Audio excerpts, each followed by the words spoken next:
Além de oferecer apoio acadêmico aos alunos, professores e pesquisadores da URGS, o Seneco também firma parcerias e convênios com instituições externas, disponibilizando sua estrutura física e humana para pesquisas de monitoramento ambiental. Toda e qualquer atividade antropogênica, ela de uma forma ou de outra, ela influencia em um ou mais ciclos da natureza. Nós então aqui somos o quê? Somos especialistas em estudar de que forma aquela atividade econômica, aquele uso, né, aquela atividade antropogênica está influenciando nesses ciclos da natureza. Né? Então, por saber isso, por ter informação a esse respeito, essas empresas elas vêm aqui na universidade porque elas sabem que em torno de uma mesa dessas, em poucas horas, nós conseguimos articular pessoas das mais variadas áreas, com mais variados conhecimentos, dos mais variados compartimentos de estudo e que enfocam os mais variados ciclos que a natureza, que a gente precisa preservar. A existência de uma espécie invasora nos nossos cursos da água, que é o mexilhão dourado. Esse mexilhão, ele é originário da Ásia. E ele foi introduzido aqui nos nossos rios por água de lastro de embarcações asiáticas que chegaram até o Rio da Prata e a partir daí as larvas de mexilhões se estabeleceram e foram invadindo os nossos rios. Como ele não tem inimigos naturais, visto que ele é uma espécie invasora, ele conseguiu condições de se desenvolver muito facilmente. Todas as empresas que captam água de rio para seus usos industriais, como usos de refrigeração, como da mesma forma a captação da água do rio para fins de transformá-la em água potável, falo de DEMAI, falo de Corsã.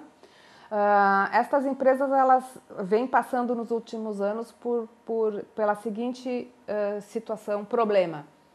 Essa água de rio vem com larvas microscópicas desse organismo invasor.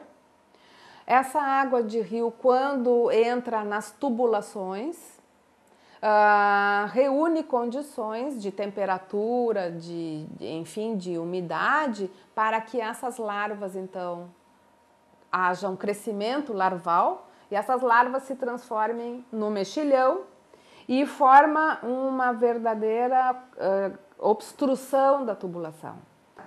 Bem, então é assim, nós temos esses dois reatores, o reator 1 e o reator 2, a água e o reator 2.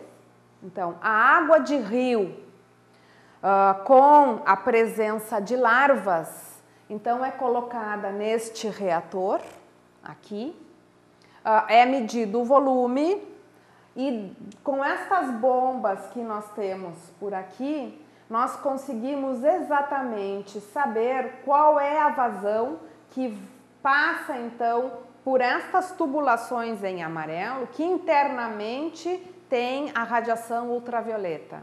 Então aqui dentro nós temos lâmpadas ultravioleta que nós conseguimos então ligá-las e saber qual a radiação ultravioleta que está incidindo nesta água que está passando por esses reatores em amarelo.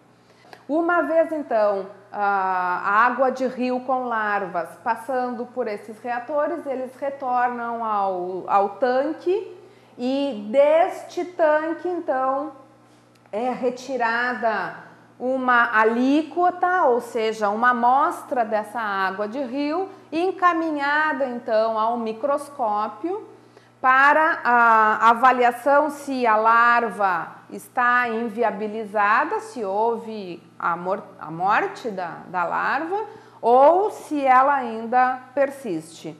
Nós tivemos com a radiação adequada, nós tivemos uma redução de larvas superior a 95%. Estou trabalhando aqui no projeto que lida com os mexilhões dourados e com as cianobactérias.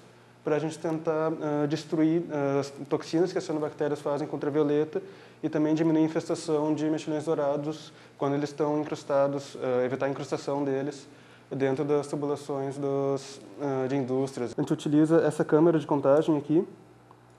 O que a gente faz é encher essa câmera com o meio de cultura, sendo ele fresco ou então preservado com Lugol. Esse meio de cultura vai espalhar em toda a câmara e depois as células vão sedimentar, depois de um tempo, vão cair para baixo. Então, quando a gente vai contar o número de células que vai ter dentro de cada uma das quadrículas, que estão riscadas e desenhadas aqui dentro dessa lâmina. E considerando o número de células por quadrícula, a gente vai ter um número de células por ml do nosso meio de cultura.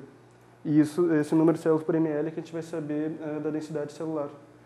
Se essa densidade está acima de 20.000 células por ml, numa condição natural, então a gente já poderia estar alertando os órgãos que são responsáveis por monitoramento desse tipo de coisa, que daí já é uma situação crítica de floração de algas tóxicas. Mesmo quando esta água de rio tem as larvas de mexilhões, juntamente com essas algas microcistes aeruginosas, mesmo assim, a radiação ultravioleta não vai fazer com que estas algas liberem as toxinas e seja uma consequência negativa, então, da radiação.